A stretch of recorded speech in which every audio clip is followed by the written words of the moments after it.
ibu berbahagia, pada siang berbahagia ini laporan dari teman-teman LEPA, Tuki sudah menetas sebanyak 100% dari 100 telur yang didapat. Alhamdulillah, ini luar biasa. Salah satunya untuk membangun wisata di Pulau Aceh adalah menertibkan binatang ternak.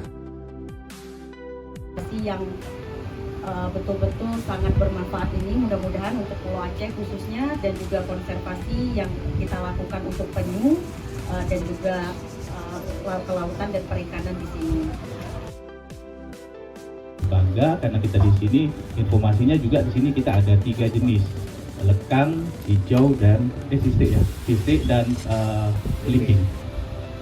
Tapi dari hijau, jadi dan belimbing. Jadi memang ini tantangan di kita. Memang saat ini kita baru ada yang lekang ya, yang bisa ini. Tapi harapan kita bukan tidak menutup kemungkinan itu nanti penyu belimbing juga bisa kita kembangkan di sini.